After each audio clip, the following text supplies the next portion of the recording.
News top 9ಗೆ ಸ್ವಾಗತ. ನಾನು ಸುಕನ್ಯಾ. ಬೆಂಗಳೂರಲ್ಲಿ ರೈನ್ಬೋ ಲೇಔಟ್ ನಿವಾಸಿಗಳಿಗಾಗಿರೋ ಶಾಕ್ ಎಂಥದ್ದು? ಬೆಂಗಳೂರಲ್ಲಿ 2 ತಿಂಗಳು ಮಳೆ ಆರ್ಭಟಿಸಲಿದೆಯಾ? ಕರುನಾಡಲ್ಲಿ ರಣಚಂಡಿ ಮಳೆ ಕೋಲಾಹಲ ಸೃಷ್ಟಿಸಿದ ಹೇಗೆ? ಉತ್ತರ ಕರ್ನಾಟಕವನ್ನ ಮತ್ತೆ ಮುಳುಗಿಸೇ ಬಿಡುತ್ತಾ ಜಲಪ್ರಳಯ? ಕಾಂಗ್ರೆಸ್ ಬಿಜೆಪಿ ನಡುವೆ ಧಮ್ ದಂಗಲ್ ತಾರಕಕ್ಕೇರಿದ ಹೇಗೆ? ಸಚಿವ ಎಂಟಿಬಿ ಶ್ರೀರಾಮುಲು ಭರ್ಜರಿ ಡ್ಯಾನ್ಸ್ ಮಾಡಿದ್ದೆಲ್ಲಿ? ಇದೆಲ್ಲವನ್ನ ನೋಡೋಣ. ಕರುನಾಡಲ್ಲಿ ವರುಣರಾಯ ಆರ್ಭಟ ಮುಂದುವರೆಸಿದ ಹೇಗೆ? ಉತ್ತರ ಕರ್ನಾಟಕವನ್ನ ಮತ್ತೆ ಮುಳುಗಿಸುತ್ತಾ ಜಲಪ್ರಳಯ? ಮಕ್ಕಳಂತೆ ಸಾಕಿದ್ದ ಬೆಳೆ ಕಳ್ಕೊಂಡು ಅನ್ನದಾತ ಕಣ್ಣೀರಿಡ್ತಾ ಇರೋದು ಹೇಗೆ? ಇದೆಲ್ಲವನ್ನ ನೋಡೋಣ ರಣಚಂಡಿ ಮಳೆ ನ್ಯೂಸ್ ಟಾಪ್ 9ನಲ್ಲಿ. ಕರುನಾಡಲ್ಲಿ ಸುರಿದಿರೋ ಮಳೆ ಜನರ ಬದುಕಿಗೆ ಬರೆ ಎಳೆದಿದೆ. ಬೆಳಗಾವಿ ಜಿಲ್ಲೆಯಲ್ಲಿ ಮಳೆ ಮತ್ತೆ ಮಹಾಘಾತ ನೀಡಿದೆ. ಬೆಳಗಾವಿ ಜಿಲ್ಲೆ ಹುಕ್ಕೇರಿ ತಾಲೂಕಿನ ಹಿಡಕಲ್ ಡ್ಯಾಂ ಭೋರ್ಗರಿತಾ ಇದೆ. ಘಟಪ್ರಭಾ ಜಲನಯನ ಪ್ರದೇಶದಲ್ಲಿ ಧಾರಾಕಾರ ಮಳೆಯಾಗ್ತಾ ಇದ್ದು ಜನ ಆತಂಕಕ್ಕೀಡಾಗಿದ್ದಾರೆ. ಯಾವುದೇ ಕ್ಷಣದಲ್ಲಿ ಜಲಾಶಯದಿಂದ ನೀರು ಹೊರಬಿಡುವ ಸಾಧ್ಯತೆ ಇದೆ. ಹುಕ್ಕೇರಿ, ಗೋಕಾಕ್, ಮೂಡಲಗಿ ತಾಲೂಕಲ್ಲಿ ನೆರೆ ಭೀತಿ ಎದುರಾಗಿದೆ. ನದಿ ಪಾತ್ರದ ಗ್ರಾಮಸ್ಥರು ಎಚ್ಚರದಿಂದ ಇರುವಂತೆ ಸೂಚನೆ ನೀಡಲಾಗಿದೆ.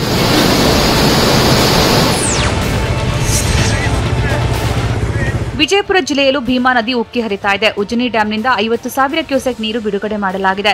ನದಿ ಸುತ್ತಮುತ್ತಲ ಗ್ರಾಮಗಳಲ್ಲಿ ಡಂಗೂರ ಸಾರಿ ಜಿಲ್ಲಾಡಳಿತ ಎಚ್ಚರಿಕೆ ರವಾನೆ ಮಾಡಿದೆ. ನದಿ ತೀರದಿಂದ ಸುರಕ್ಷಿತ ಸ್ಥಳಕ್ಕೆ ತೆರಳುವಂತೆ ಸೂಚನೆ ನೀಡಲಾಗಿದೆ. ವಿಜಯಪುರ ಜಿಲ್ಲೆಯ ದೇವಣಗಾಂವ, ಶಂಭೆವಾಡ, ಕಡ್ಲೆವಾಡ, ಪಿಎ ಗ್ರಾಮಗಳಲ್ಲಿ ಡಂಗೂರದ ಮೂಲಕ ಎಚ್ಚರಿಕೆ ಕೊಟ್ಟರು.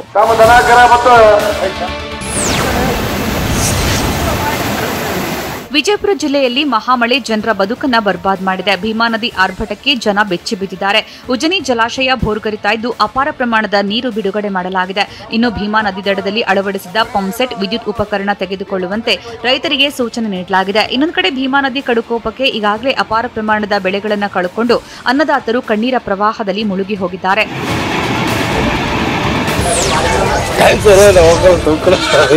ರಾಯಚೂರು ಜಿಲ್ಲೆಯಲ್ಲಿ ಮಳೆ ಆರ್ಭಟ ಮುಂದುವರೆದಿದೆ. ವರುಣನ ಆರ್ಭಟಕ್ಕೆ ಅವಾಂತರಗಳ ಸುರಿಮಳೆಯೇ ಆಗಿದೆ. ಮಳೆಯಿಂದಾಗಿ ಈವರೆಗೆ 60ಕ್ಕೂ ಹೆಚ್ಚು ಮನೆಗಳು ಕುಸಿತವಾಗಿವೆ. ರಾಯಚೂರು ತಾಲೂಕಲ್ಲಿ 60ಕ್ಕೂ ಹೆಚ್ಚು ಮನೆಗಳು ನೆಲಸಮವಾಗಿವೆ. ಜೇಗರ್ಕಲ್ ಗ್ರಾಮದಲ್ಲೇ ಸುಮಾರು 10 ಮನೆಗಳು ಕುಸಿದು ಜನರ ಬದುಕು ಬೀದಿಗೆ ಬಂದಿದೆ. ಈವರೆಗೆ ಯಾವೊಬ್ಬ ಅಧಿಕಾರಿಯೂ ಭೇಟಿ ನೀಡಿಲ್ಲ ಎಂದು ಜನ ಕಿಡಿಕಾರ್ತಿದ್ದಾರೆ. ಜನಪ್ರತಿನಿಧಿಗಳ ವಿರುದ್ಧವೂ ಜನ ಹಿಡಿ ಶಾಪ ಹಾಕಿದ್ದಾರೆ.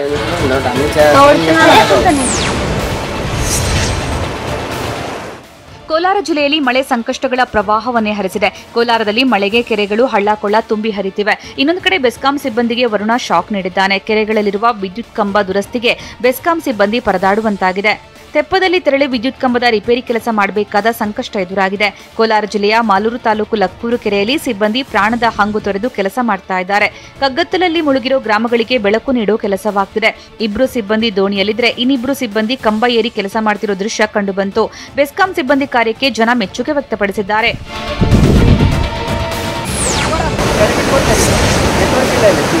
ಉತ್ತರ ಕನ್ನಡ ಜಿಲ್ಲೆಯಲ್ಲಿ ಮಳೆ ಜನರ ಉಸಿರನ್ನ ಕಸಿತಾ ಇದೆ. ಕ್ಯಾದಗಿ ಗ್ರಾಮದಲ್ಲಿ ಮನೆ ಕುಸಿದು ವ್ಯಕ್ತಿ ಮೃತಪಟ್ಟಿದ್ದಾನೆ. ಉತ್ತರ ಕನ್ನಡ ಜಿಲ್ಲೆ ಸಿದ್ದಾಪುರ ತಾಲೂಕಿನ ಕ್ಯಾದಗಿ ಗ್ರಾಮದಲ್ಲಿ ದುರಂತ ಸಂಭವಿಸಿದೆ.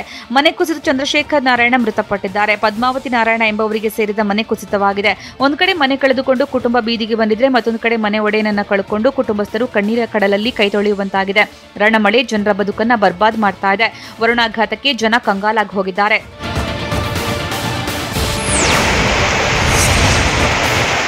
ಉತ್ತರ ಕನ್ನಡ ಜಿಲ್ಲೆಯಾದ್ಯಂತ ಮತ್ತೆ ಮಳೆ ಅಬ್ಬರಿಸಿ ಬೊಬ್ಬರಿತಾ ಇದೆ.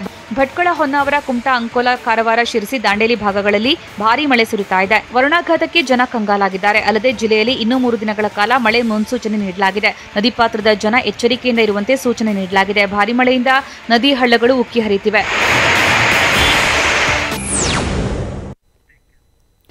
ಘಟಪ್ರಭೆ ಭೀಮೆ ಆರ್ಭಟಕ್ಕೆ ಜನ ಬೆಚ್ಚಿ ಬೀಳ್ತಿರೋದು ಹೇಗೆ? ಪ್ರಚಂಡ ಪ್ರವಾಹಕ್ಕೆ ಬೆಳೆಗಳು ಸ್ವಾಹ ಆಗಿರೋದೆಷ್ಟು? ಕರುನಾಡಿನ ಜನರ ಬದುಕಿಗೆ ಮಳೆ ಕೊಳ್ಳಿ ಇಟ್ಟಿದ್ದು ಹೇಗೆ? ಇದೆಲ್ಲವನ್ನ ನೋಡೋಣ ಮಳೆ ಮಹಾಘಾತ ನ್ಯೂಸ್ ಟಾಪ್ 9ನಲ್ಲಿ. ಗದಗ ಜಿಲ್ಲೆಯಲ್ಲಿ ವರುಣ ಅನ್ನದಾತರ ಬದುಕಿಗೆ ಕೊಳ್ಳಿ ಇಟ್ಟಿದ್ದಾನೆ. ಹೊಂಬಳ ಗ್ರಾಮದಲ್ಲಿ ಸಂಕಷ್ಟಗಳ ಪ್ರವಾಹವೇ ಸೃಷ್ಟಿಯಾಗಿದೆ. ಮಳೆಯಿಂದಾಗಿ ಹೊಂಬಳ ಬಳಿ ಜಮೀನಿನಲ್ಲಿ 1 ಅಡಿಯಷ್ಟು ಮರಳು ಸಂಗ್ರಹವಾಗಿದೆ. ರೈತ ಯಲ್ಲಪ್ಪ ಪದ್ಮನವರ ಜಮೀನಿನಲ್ಲಿ ಮರಳು ಸಂಗ್ರಹವಾಗಿ ಕಂಗಾಲಾಗಿದ್ದಾರೆ. ಶೇಂಗಾ, ಮೆಣಸಿನಕಾಯಿ, ಉಳ್ಳಾಗಡ್ಡಿ ಸಂಪೂರ್ಣ ನಾಶವಾಗಿದೆ. ವರುಣನ ಕಡುಕೋಪಕ್ಕೆ ರಾಜ್ಯದ ಜನರು ದಿಕ್ಕೆಟ್ಟು ಕೂತಿದ್ದಾರೆ.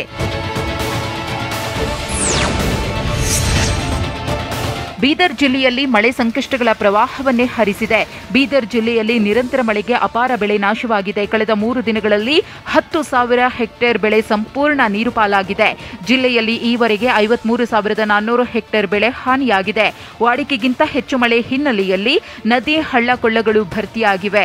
ಸೂಕ್ತ ಪರಿಹಾರ ನೀಡುವಂತೆ ಸರ್ಕಾರಕ್ಕೆ ರೈತರು ಆಗ್ರಹಿಸಿದ್ದಾರೆ. ಬೆಳಗಾವಿ ಜಿಲ್ಲೆಯಲ್ಲಿ ಮಹಾಮಳೆ ಅಬ್ಬರಿಸಿ ಬೊಬ್ಬಿರಿಯುತ್ತಿದೆ. ಪಶ್ಚಿಮ ಘಟ್ಟ ಪ್ರದೇಶದಲ್ಲಿ ವರುಣ ಕಡುಕೋಪ ತೋರುತ್ತಿದ್ದಾನೆ. ಘಟಪ್ರಭಾ ನದಿ ಅಪಾಯದ ಮಟ್ಟ ಮೀರಿ ಹರಿಯುತ್ತಿದೆ. ಭಾರೀ ಮಳೆಯಿಂದಾಗಿ ಮೂಡಲಗಿ ತಾಲೂಕಿನ ಅವರಾದಿ ಮಹಾಲಿಂಗಪುರ ಮಾರ್ಗದ ಬ್ಯಾರೇಜ್ ಮುಳುಗಡೆಯಾಗಿದೆ. ಬ್ಯಾರೇಜ್ ಮುಳುಗಡೆಯಾಗಿದ್ದರಿಂದ ಜಮೀನುಗಳಿಗೆ ನೀರು ನುಗ್ಗಿದೆ. ಕಬ್ಬು, ಮೆಕ್ಕೆಜೋಳ ಸೇರಿದಂತೆ ಅಪಾರ ಪ್ರಮಾಣದ ಬೆಳೆ ಹಾನಿಯಾಗಿದೆ. ಮಳೆಗೆ ನದಿ ಪಾತ್ರದ ಜನರು ಕಂಗೆಟ್ಟು ಕೂತಿದ್ದಾರೆ. ಪಶ್ಚಿಮ ಘಟ್ಟ ಪ್ರದೇಶದಲ್ಲಿ ಧಾರಾಕಾರ ಮಳೆಯಾಗ್ತಿದೆ. ಇದರಿಂದ ಘಟಪ್ರಭಾ ನದಿ ಭೋರ್ಗರಿತಾ ಇದೆ. ಘಟಪ್ರಭಾ ನದಿಯ ಒಳಹರಿವಿನ ಪ್ರಮಾಣ ಹೆಚ್ಚಳವಾಗಿದೆ. ಗೋಕಾಕ್ ಪಟ್ಟಣಕ್ಕೆ ಘಟಪ್ರಭಾ ನದಿ ನೀರು ಎಂಟ್ರಿ ಕೊಡುತ್ತಿದೆ. ಪಟ್ಟಣದ ಮಟನ್ ಮಾರ್ಕೆಟ್ಗೆ ನದಿ ನೀರು ನುಗ್ಗಿ ಅವಾಂತರವೇ ಆಗಿದೆ. ಸಿಬ್ಬಂದಿ ಮಂಡಕ್ಕಿ ಗೋದಾಮು ಖಾಲಿ ಮಾಡುತ್ತಿದ್ದಾರೆ. ಮಂಡಕ್ಕಿ ಹಾಗೂ ಭತ್ತದ ಚೀಲಗಳ ಸ್ಥಳಾಂತರ ಕಾರ್ಯ ನಡೆಯಿತು. ನೀರು ನುಗ್ಗುವ ಆತಂಕ ಹೆಚ್ಚಾಗಿದ್ದರಿಂದ ಸುರಕ್ಷಿತ ಸ್ಥಳಕ್ಕೆ ಶಿಫ್ಟ್ ಮಾಡಲಾಗಿದೆ.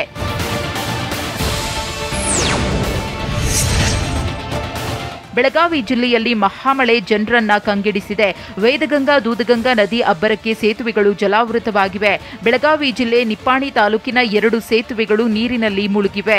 ಜತ್ರಾಟ, ಭೀವಶಿ, ಕಾರದಗ ಬೋಜು ಸೇತುವೆಯನ್ನ ನೀರು ಮುಚ್ಚಿದ್ರಿಂದ ಜನರು ಪರದಾಡುತ್ತಿದ್ದಾರೆ. ಚಿಕ್ಕೋಡಿ ಹಾಗೂ ಹುಕ್ಕೇರಿ ತಾಲೂಕಿನಲ್ಲೂ 2 ಸೇತುವೆ ಜಲಾವೃತವಾಗಿವೆ.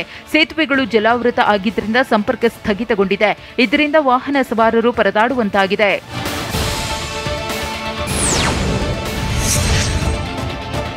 ಹಾವೇರಿ ಜಿಲ್ಲೆಯಲ್ಲೂ ಮಳೆ ಅಬ್ಬರಿಸಿ ಬೊಬ್ಬಿರಿಯುತ್ತಿದೆ. ಧಾರಾಕಾರ ಮಳೆಯಿಂದ ಹಳ್ಳಕೊಳ್ಳಗಳು, ನದಿಗಳು ಆರ್ಭಟಿಸುತ್ತಿವೆ. ಬ್ಯಾಡಗಿ ತಾಲೂಕಿನ ಗುಂಡೇನಹಳ್ಳಿ ಗ್ರಾಮದ ರೈತರ ಜಮೀನಲ್ಲಿ ಕೊಳವೆ ಬಾವಿಯಲ್ಲಿ ನೀರು ಉಕ್ಕುತ್ತಿದೆ. ನಿಂಗಪ್ಪ ಪಾಟೀಲ ಎಂಬ ರೈತರ ಜಮೀನಲ್ಲಿ ಕೊಳವೆ ಬಾವಿಯಿಂದ ನೀರು ಚಿಮ್ಮುತ್ತಿದೆ. ಪಂಪ್ಸೆಟ್ ಸ್ಟಾರ್ಟ್ ಮಾಡದಿದ್ರೂ ನೀರು ಉಕ್ಕುತ್ತಿದ್ದು ಜಮೀನುಗಳಿಗೆ ನೀರು ನುಗ್ಗುತ್ತಿದೆ. ಅಪಾರ ಪ್ರಮಾಣದ ನೀರು ಹರಿದು ಬರುತ್ತಿರುವುದರಿಂದ ಒಂದು ಕಡೆ ರೈತರಿಗೆ ಖುಷಿಯಾಗಿದ್ರೆ ಇನ್ನೊಂದು ಕಡೆ ಜಮೀನು ಜಲಾವೃತವಾಗುವ ಆತಂಕ ಇದೆ.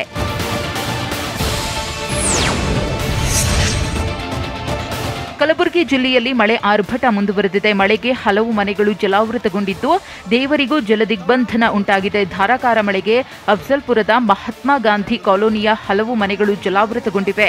ಇತ್ತ ಅಫ್ಜಲ್ಪುರ ತಾಲೂಕಿನ ಹೊಸೂರು, ಮಣ್ಣೂರು ಗ್ರಾಮದಲ್ಲಿ ಮಳೆ ನೀರು ಮನೆಗಳಿಗೆ ನುಗ್ಗಿದ್ದು ಮಣ್ಣೂರು, ಸಿಂದಗಿ ನಡುವಿನ ರಸ್ತೆ ಸಂಪರ್ಕ ಕಡಿತಗೊಂಡಿದೆ. ಕೋಲಾರದಲ್ಲಿ ಮಳೆಯಿಂದ ಕೆರೆ ಕಾಲುವೆಗಳು ತುಂಬಿ ಹರಿಯುತ್ತಿವೆ. ಭಾರೀ ಮಳೆಯಿಂದ ರಾಮಸಾಗರ ದೊಡ್ಡ ಕೆರೆ ಕೋಡಿ ಬಿದ್ದಿದೆ. ಕೋಲಾರ ಜಿಲ್ಲೆ ಕೆಜಿಎಫ್ ತಾಲೂಕಿನ ರಾಮಸಾಗರ ಕೆರೆ ಕೋಡಿ ಬಿದ್ದಿರುವುದರಿಂದ ಜನರ ಮುಖದಲ್ಲಿ ಮಂದಹಾಸ ಮೂಡಿದೆ. ರಾಮಸಾಗರ ಕೆರೆ ಕೋಡಿ ಸುಂದರ ದೃಶ್ಯವನ್ನು ನೋಡುವುದಕ್ಕೆ ಸುತ್ತಮುತ್ತಲಿನ ಜನ ಆಗಮಿಸುತ್ತಿದ್ದಾರೆ. ತುಂಬಿ ಹರಿತಾ ಇರುವ ಕೆರೆ ನೋಡಿ ಫುಲ್ ಖುಷಿಯಾಗಿದ್ದಾರೆ. ಕೋಲಾರ ಜಿಲ್ಲೆಯಲ್ಲಿ ನಿರಂತರವಾಗಿ ಮಳೆರಾಯ ಅಬ್ಬರಿಸಿದ ಪರಿಣಾಮ ಜಿಲ್ಲೆಯ ಕೆರೆಕಟ್ಟೆಗಳೆಲ್ಲ ತುಂಬಿ ರಸ್ತೆಗಳು, ಮನೆ, ಬಡಾವಣೆಗಳೆಲ್ಲ ಮುಳುಗಿ ಹೋಗಿವೆ. ಆದರೆ ದುರಂತವೋ ಇಲ್ಲ ಶಾಪವೋ ಗೊತ್ತಿಲ್ಲ. ಕ್ಯಾಲನೂರು ಗ್ರಾಮದ ದೊಡ್ಡಕೆರೆಗೆ ಮಾತ್ರ ನೀರು ಬಂದಿಲ್ಲ. ಸುಮಾರು 400 ಎಕರೆಯಷ್ಟು ವಿಸ್ತೀರ್ಣ ಹೊಂದಿರುವ ಕ್ಯಾಲನೂರು ದೊಡ್ಡ ಕೆರೆ ತುಂಬಿ 28 ವರ್ಷಗಳು ಕಳೆದಿದೆ. ಕಂಡು ಕೇಳರಿಯದಂತಹ ಈ ಮಳೆ ಅಬ್ಬರದಲ್ಲೂ ಈ ಕೆರೆ ಮಾತ್ರ ತುಂಬುತ್ತಿಲ್ಲ.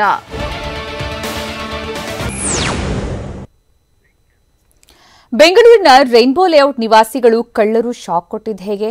ರಾಜಧಾನಿಯಲ್ಲಿ 2 ತಿಂಗಳು ಆರ್ಭಟಿಸಲಿದೆಯಾ ಮಳೆ? ರಾಜಕಾಲುವೆ ಮೇಲೆ ಕೋಟೆ ಕಟ್ಟಿದವರಿಗೆ ಬುಲ್ಡೋಸರ್ ಶಾಕ್ ಹೇಗಿದೆ? ಇದೆಲ್ಲವನ್ನ ನೋಡೋಣ ಬೆಂಗಳೂರು ನ್ಯೂಸ್ ಟಾಪ್ 9ನಲ್ಲಿ. ಬೆಂಗಳೂರಿನಲ್ಲಿ ರಣಚಂಡಿ ಮಳೆ ರೇನ್ಬೋ ಲೇಔಟ್ ನಿವಾಸಿಗಳಿಗೆ ಬಿಗ್ ಶಾಕ್ ನೀಡಿದೆ. ಮನೆಗೆ ನೀರು ನುಗ್ಗಿ ರೇನ್ಬೋ ಲೇಔಟ್ ಜನರು ಒದ್ದಾಡುತ್ತಿದ್ದಾರೆ. ಆದ್ರೀಗ ಇದೇ ಕಳ್ಳರಿಗೆ ವರದಾನವಾಗಿದೆ. ರೇನ್ಬೋ ಲೇಔಟ್ನಲ್ಲಿ ಖದೀಮರು ಕನ್ನ ಹಾಕಿದ್ದಾರೆ. 3 ಮನೆಗಳಲ್ಲಿ ಮನೆಯಲ್ಲಿದ್ದ ಚಿನ್ನಾಭರಣಗಳನ್ನು ದೋಚಿದ್ದಾರೆ. ಬೆಳ್ಳಂದೂರು ಪೊಲೀಸ್ ಠಾಣೆಯಲ್ಲಿ ಎಫ್ಐಆರ್ ದಾಖಲಾಗಿದೆ.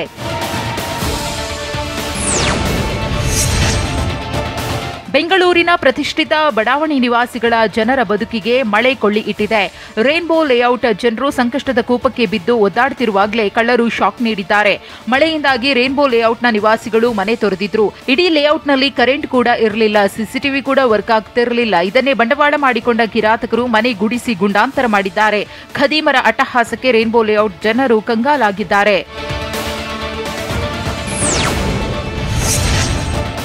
ರಾಜಧಾನಿ ಬೆಂಗಳೂರಿನಲ್ಲಿ ಮಳೆ ಜನರ ಬದುಕನ್ನ ಬರ್ಬಾದ್ ಮಾಡಿದೆ. ಪ್ರತಿಷ್ಠಿತ ಬಡಾವಣೆ ನಿವಾಸಿಗಳಿಗೆ ಕಳ್ಳರು ಶಾಕ್ ನೀಡಿದ್ದಾರೆ.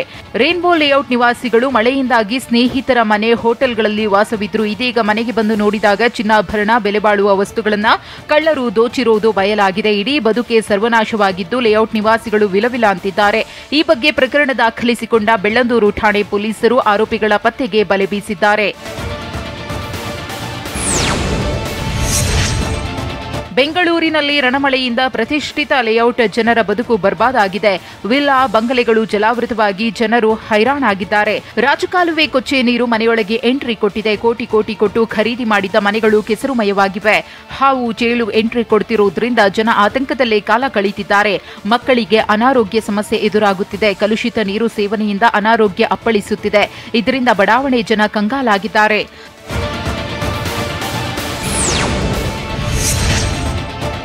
ಸಿಲಿಕಾನ್ ಸಿಟಿ ಬೆಂಗಳೂರಿನಲ್ಲಿ ರಣಚಂಡಿ ಮಳೆ ಸಂಕಷ್ಟದ ಜೊತೆ ಜನರಿಗೆ ಬಿಬಿಎಂಪಿ ಮತ್ತೊಂದು ಬರೆ ಎಳೆದಿದೆ. ರಾಜಕಾಲುವೆ ಒತ್ತುವರಿ ಮಾಡಿ ಕೋಟೆ ಕಟ್ಟಿಕೊಂಡು ಮೆರೆಯುತ್ತಿದ್ದವರಿಗೆ ಬಿಬಿಎಂಪಿ ಅಧಿಕಾರಿಗಳು ಶಾಕ್ ನೀಡಿದ್ದಾರೆ. ಬೆಂಗಳೂರಿನಲ್ಲಿ ರಾಜಕಾಲುವೆ ಒತ್ತುವರಿ ತೆರವು ಕಾರ್ಯ ನಡೆಸಲಾಗುತ್ತಿದೆ. ಮಹದೇವಪುರ ಭಾಗದಲ್ಲಿ ಜೆಸಿಬಿಗಳು ಆರ್ಭಟಿಸಿವೆ.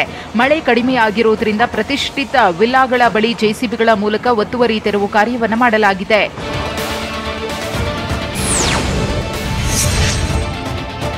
ಸಿಲಿಕಾನ್ ಸಿಟಿ ಬೆಂಗಳೂರಿಗೆ ಮಳೆ ಮತ್ತೆ ಬಿಗ್ ಶಾಕ್ ನೀಡೋದು ಫಿಕ್ಸ್ ಆಗಿದೆ. ರಾಜಧಾನಿ ನೆತ್ತಿ ಮೇಲೆ ಮಳೆ ತೂಗುಗತ್ತಿ ನೇತಾಡ್ತಾ ಇದೆ. ಸಿಲಿಕಾನ್ ಸಿಟಿಗೆ ಇನ್ನೂ 2 ತಿಂಗಳು ಮಹಾಮಳೆ ಅಬ್ಬರಿಸಲಿದೆ.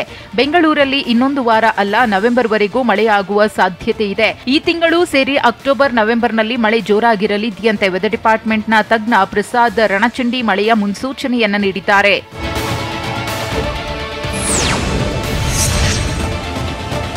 ಬೆಂಗಳೂರಿನಲ್ಲಿ ಇನ್ನೂ 2 ತಿಂಗಳು ಭಾರೀ ಮಳೆಯಾಗಲಿದೆ ಅಂತ ಹವಾಮಾನ ಇಲಾಖೆ ಅಲಾರಾಂ ಬಾರಿಸಿದೆ. ಪ್ರತಿ ವರ್ಷ ಸೆಪ್ಟೆಂಬರ್ನಲ್ಲಿ ಬೆಂಗಳೂರಿನಲ್ಲಿ ಭಾರೀ ಮಳೆಯಾಗ್ತಿತ್ತು. ಈ ವರ್ಷ ಸೆಪ್ಟೆಂಬರ್ನಲ್ಲಿ ವಾಡಿಕೆಗಿಂತ ಹೆಚ್ಚು ಮಳೆಯಾಗಿದೆ. ಕಳೆದ ಸೆಪ್ಟೆಂಬರ್ನಲ್ಲಿ 211 ಮಿಲಿಮೀಟರ್ ಮಹಾಮಳೆಯಾಗಿತ್ತು. ಈ ಬಾರಿ ಸೆಪ್ಟೆಂಬರ್ 1ರಿಂದ 7ರವರೆಗೆ 227 ಮಿಲಿಮೀಟರ್ ಆಗಿದೆ. ಹೀಗಾಗಿ ಇನ್ನೂ 3 ವಾರ ವಾಡಿಕೆಗಿಂತ ಹೆಚ್ಚು ಮಳೆಯಾಗುವ ಸಾಧ್ಯತೆ ಇದೆ ಅಂತ ವೆದರ್ ಡಿಪಾರ್ಟ್ಮೆಂಟ್ ತಜ್ಞ ಪ್ರಸಾದ್ ಅವರು ಮಾಹಿತಿ ನೀಡಿದ್ದಾರೆ. ಕರುನಾಡಲ್ಲಿ ಮಳೆ ಜನರ ಬದುಕಿಗೆ ಕೊಳ್ಳಿ ಇಟ್ಟಿದೆ. ಕರಾವಳಿ ಜಿಲ್ಲೆಗಳಲ್ಲಿ ಮುಂದಿನ 5 ದಿನ ಭಾರೀ ಮಳೆಯಾಗುವ ಸಾಧ್ಯತೆ ಇದೆ. ಕರಾವಳಿಯಲ್ಲಿ ಮುಂದಿನ 5 ದಿನ ಯೆಲ್ಲೋ ಅಲರ್ಟ್ ಘೋಷಿಸಲಾಗಿದೆ. ದಕ್ಷಿಣ ಒಳನಾಡಿನಲ್ಲಿ ಯೆಲ್ಲೋ ಅಲರ್ಟ್ ಅನ್ನು ಘೋಷಿಸಲಾಗಿದೆ. ಬೆಂಗಳೂರು ನಗರ, ಗ್ರಾಮಾಂತರ, ಕೋಲಾರ ಮತ್ತು ಹಾಸನ, ಶಿವಮೊಗ್ಗ, ಚಿಕ್ಕಮಗಳೂರು, ಕೊಡಗಿನಲ್ಲಿ ಮಳೆಯಾಗುವ ಸಾಧ್ಯತೆ ಇದೆ. ಉತ್ತರ ಒಳನಾಡಿನಲ್ಲಿ 3 ದಿನ ಯೆಲ್ಲೋ ಅಲರ್ಟ್ ಘೋಷಿಸಲಾಗಿದೆ. ಬೆಳಗಾವಿ, ಬೀದರ್, ಕಲಬುರಗಿ, ಯಾದಗಿರಿಯಲ್ಲಿ ಮಳೆಯಾಗಲಿದೆಯಂತೆ. ರಾಜ್ಯದಲ್ಲಿ ಜನ ಸಂಕಷ್ಟದ ಸುಳಿಯಲ್ಲಿ ಸಿಲುಕಿ ಒದ್ದಾಡುತ್ತಿರುವಾಗಲೇ ಜನರಿಗೆ ಮತ್ತೊಂದು ಬರ ಸಿಡಿಲು ಅಪ್ಪಳಿಸಿದೆ. ದುಬಾರಿ ದುನಿಯಾ ಬೆಲೆ ಏರಿಕೆಯಲ್ಲಿ ಜನರು ಬೆಂದು ಹೋಗ್ತಿದ್ದಾರೆ. ಇನ್ನೊಂದು ಕಡೆ ತುಪ್ಪದ ದರ ₹100 ಏರಿಕೆ ಮಾಡಿ ಕೆಎಂಎಫ್ ಆದೇಶ ಹೊರಡಿಸಿದೆ. ಕಳೆದ 1 ತಿಂಗಳಿನಿಂದ ಕೆಎಂಎಫ್ ₹100 ಏರಿಕೆ ಮಾಡಿದೆ. 1 ತಿಂಗಳ ಹಿಂದೆ ಕೆಜಿ ನಂದಿನಿ ತುಪ್ಪಕ್ಕೆ ₹470 ಇತ್ತು. ಪ್ರಸ್ತುತ 1 ಕೆಜಿ ನಂದಿನಿ ತುಪ್ಪದ ದರ ₹570 ಆಗಿದೆ. ಇನ್ಮೇಲೆ ತುಪ್ಪ ಕೂಡ ಜನರ ಬಾಯನ್ನ ಸುಡಲಿದೆ.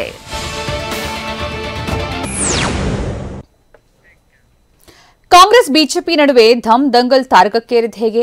ಸಿದ್ದು ಡಿಕೆಶಿ ಹಣಿಯೋದಕ್ಕೆ ಕೇಸರಿ ಹೂಡಿದ ರಣವ್ಯೂಹ ಯಾವುದು? ಬಿಜೆಪಿ ನಾಯಕರ ವಿರುದ್ಧ ಸಿದ್ದು ಡಿಕೆಶಿ ಬೆಂಕಿಯಾಗಿದ್ದ ಹೇಗೆ? ಇದೆಲ್ಲವನ್ನ ನೋಡೋಣ ಧಮ್ ದಂಗಲ್ ನ್ಯೂಸ್ ಟಾಪ್ 9 ನಲ್ಲಿ. ರಾಜ್ಯ ರಾಜಕಾರಣದಲ್ಲಿ ಕಾಂಗ್ರೆಸ್ ಹಾಗೂ ಬಿಜೆಪಿ ನಡುವೆ ಧಮ್ ದಂಗಲ್ ತಾರಕಕ್ಕೇರಿದೆ. ಧಮ್ ಇದ್ರೆ ತಾಕತ್ತಿದ್ರೆ ಬಿಜೆಪಿಯನ್ನ ತಡೆದು ನಿಲ್ಲಿಸಿ ಎನ್ನಿದ್ದ ಸಿಎಂ ಬೊಮ್ಮಾಯಿಗೆ ಸಿದ್ದರಾಮಯ್ಯ ಟಾಂಗ್ ಕೊಟ್ಟಿದ್ದಾರೆ. ಕೆಪಿಸಿಸಿ ಅಧ್ಯಕ್ಷ ಡಿಕೆಶಿ ಕೂಡ ಟಕ್ಕರ್ ಕೊಟ್ಟಿದ್ದಾರೆ. ಸಿದ್ದರಾಮಯ್ಯ ಡಿಕೆಶಿ ಮಾತಿಗೆ ಕೇಸರಿ ಕಲಿಗಳು ಕೆಂಡವಾಗಿದ್ದು ತಮ್ಮದೇ ಸ್ಟೈಲ್ನಲ್ಲಿ ತಿರುಗೇಟು ನೀಡಿದ್ದಾರೆ. ಕಾಂಗ್ರೆಸ್ ಬಿಜೆಪಿ ನಾಯಕರ ನಡುವೆ ಇದೀಗ ಧಮ್ ತಾಕತ್ತಿನ ಸಂಗ್ರಾಮ ಮತ್ತೊಂದು ಹಂತಕ್ಕೆ ಹೋಗಿ ತಲುಪಿದೆ.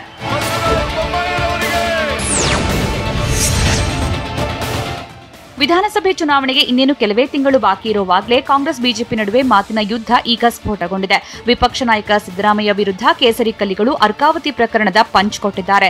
ಸಿದ್ದರಾಮಯ್ಯ ಬಿಟ್ಟಿರೋ ಕೆಂಪಣ್ಣ ಅಸ್ತ್ರಕ್ಕೆ ಟಕ್ಕರ್ ಕೊಡಲು ಸಿಎಂ ಬಸವರಾಜ ಬೊಮ್ಮಾಯಿ ರಣತಂತ್ರ ರೂಪಿಸಿದ್ದಾರೆ. ಕನಕಪುರ ಬಂಡೆಗೂ ಖೆಡ್ಡಾ ತೋಡಲು ಬಿಜೆಪಿ ಪ್ಲಾನ್ ಮಾಡಿದೆ.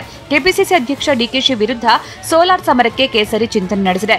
ಕಾಂಗ್ರೆಸ್ ನಾಯಕರಿಗೆ ಬಿಗ್ ಶಾಕ್ ಕೊಡಲು ಸಿಎಂ ಬಸವರಾಜ ಬೊಮ್ಮಾಯಿ ರಣವ್ಯೂಹ ರಚಿಸಿದಂತೆ ಕಾಣುತ್ತಿದೆ.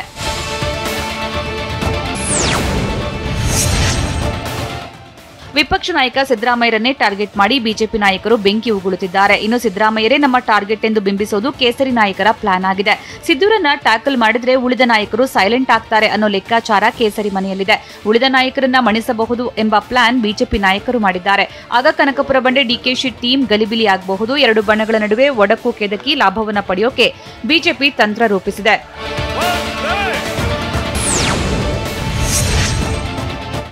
ಕೇಸರಿ ಕಲಿಗಳ ವಿರುದ್ಧ ವಿಪಕ್ಷ ನಾಯಕ ಸಿದ್ದರಾಮಯ್ಯ ಉರಿದುರಿದು ಬಿದ್ದಿದ್ದಾರೆ. ನನ್ನ ಆಡಳಿತಾವಧಿಯ ಹಗರಣ ಬಯಲಿಗೆಳೆಯುವ ಧಮಕಿ ಹಾಕಿದ್ದಾರೆ.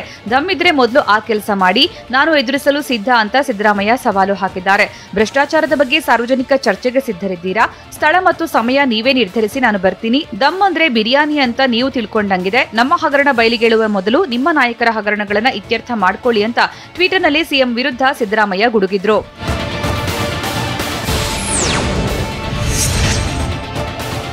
ಕಾಂಗ್ರೆಸ್ ಅನ್ನ ಮತ್ತೆ ಅಧಿಕಾರಕ್ಕೆ ಬರೋದಕ್ಕೆ ಬಿಡಲ್ಲ ಅಂತ ಬಿಎಸ್ವೈ ಬೆಂಕಿಯಾಗಿದ್ರು. ಅಧಿಕಾರಕ್ಕೆ ಬರೋರನ್ನ ತೀರ್ಮಾನಿಸೋಕೆ ಬಿಎಸ್ವೈ ಯಾರು ಅಂತ ವಿಪಕ್ಷ ನಾಯಕ ಸಿದ್ದರಾಮಯ್ಯ ಖಡಕ್ ಡಿಚ್ಚಿ ಕೊಟ್ರು. ನಾವು ಅಧಿಕಾರಕ್ಕೆ ಬರೋದನ್ನ ಜನ ತೀರ್ಮಾನ ಮಾಡೋದು. ವೋಟ್ಗಳು ಬಿಎಸ್ವೈ ಜೇಬಲ್ಲಿದ್ದಾವ? ಜನ ಬಿಎಸ್ವೈ ಜೇಬಿನಲ್ಲಿದ್ದಾರಾ? ಅಧಿಕಾರಕ್ಕೆ ಬರಬೇಕು ಅಂತ ಜನ ತೀರ್ಮಾನ ಮಾಡ್ತಾರೆ. ಕಾಂಗ್ರೆಸ್ ಅನ್ನ ಅಧಿಕಾರಕ್ಕೆ ಬರೋಕ್ ಬಿಡಲ್ಲ ಎಂದಿದ್ದ ಬಿಎಸ್ವೈಗೆ ಸಿದ್ದರಾಮಯ್ಯ ಈ ರೀತಿ ಕೌಂಟರ್ ಕೊಟ್ಟಿದ್ದಾರೆ.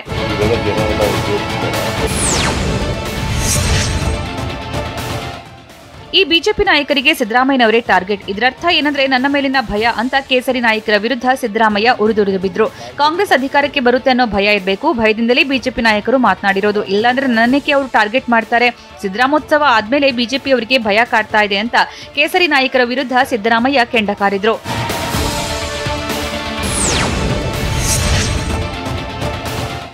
ಬಿಜೆಪಿಯವರು ಈಗ ಸ್ಪಂದನೆ ಮಾಡಲು ಹೊರಟಿದ್ದಾರೆ. ಬಿಜೆಪಿಯವರ ವೇಗ ನಾವ್ ಯಾಕೆ ತಡೆಯೋಣ ಹೇಳಿ ಅಂತ ಬಳ್ಳಾರಿಯಲ್ಲಿ ಕೆಪಿಸಿಸಿ ಅಧ್ಯಕ್ಷ ಡಿಕೆಶಿ ಟಾಂಗ್ ಕೊಟ್ರು.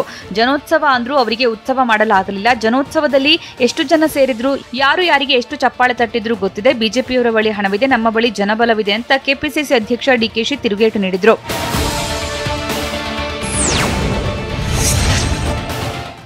ಸಿದ್ದರಾಮಯ್ಯ ಮೂಲೆಗುಂಪಾಗುವ ದಿನ ದೂರವಿಲ್ಲ ಅಂತ ರಾಜ್ಯ ಬಿಜೆಪಿ ಘಟಕದ ಅಧ್ಯಕ್ಷ ನಳಿನ್ ಕುಮಾರ್ ಕಟೀಲು ಕಿಡಿಕಾರಿದ್ದಾರೆ. ಜನಸ್ಪಂದನದಲ್ಲಿ ಜನಸಾಗರ ನೋಡಿ ಸಿದ್ದರಾಮಯ್ಯ ಹತಾಶರಾಗಿದ್ದಾರೆ. ಅದಕ್ಕಾಗಿ ವ್ಯರ್ಥ ಆರೋಪ ಮೂಲಕ ನಾಟಕ ಮುಂದುವರೆಸಿದ್ದಾರೆ. ಮತ್ತೆ ಬಿಜೆಪಿಯನ್ನು ಅಧಿಕಾರಕ್ಕೆ ತರಲು ಜನ ನಿರ್ಧರಿಸಿದ್ದಾರೆ. ಅಧಿಕಾರಕ್ಕೆ ಬರುವ ಕಾಂಗ್ರೆಸ್ ಆಸೆ ಹಗಲು ಕನಸಾಗಿ ಉಳಿಯಲಿದೆ. ರಾಜ್ಯದ ಜನ ಸಿದ್ದರಾಮಯ್ಯರನ್ನ ಸೋಲಿಸಿ ಮೂಲೆಗುಂಪು ಮಾಡಲಿದ್ದಾರೆ ಅಂತ ಕಟೀಲು ಗುಡುಗಿದ್ರು.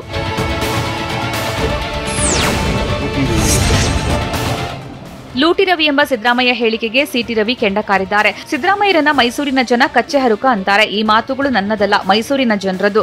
ನಾನು ಹೇಳಿದ್ರೆ ಮರ್ಯಾದೆ ಹೋಗೋದು ಅವರದ್ದು ಅಂತ ಚಿಕ್ಕಮಗಳೂರು ಜಿಲ್ಲೆ ಮುಳ್ಳಯ್ಯನಗಿರಿಯ ಕವಿಕಲ್ಗಂಡಿಯಲ್ಲಿ ಟಾಂಗ್ ಕೊಟ್ರು. ಲೂಟಿ ರವಿ ಅಂತ ಕರೆದಿದ್ದಾರೆ, ಅದಕ್ಕೆ ದಾಖಲೆ ಬೇಕು. ಕ್ಷೇತ್ರದ ಜನ ನನ್ನನ್ನು 4 ಬಾರಿ ಪ್ರೀತಿಯಿಂದ ಗೆಲ್ಲಿಸಿದ್ದಾರೆ. ಸಿದ್ದರಾಮಯ್ಯ ಜವಾಬ್ದಾರಿಯುತ ಸ್ಥಾನದಲ್ಲಿರುವವರು ಜವಾಬ್ದಾರಿಯುತವಾಗಿ ಮಾತನಾಡಬೇಕು ಅಂತ ಸಿಟಿ ರವಿ ಹೇಳಿದ್ರು. ಕಚ್ಚೆ ಹರುಕ ಅಂತ ಮಾತಾಡ್ತಾರೆ.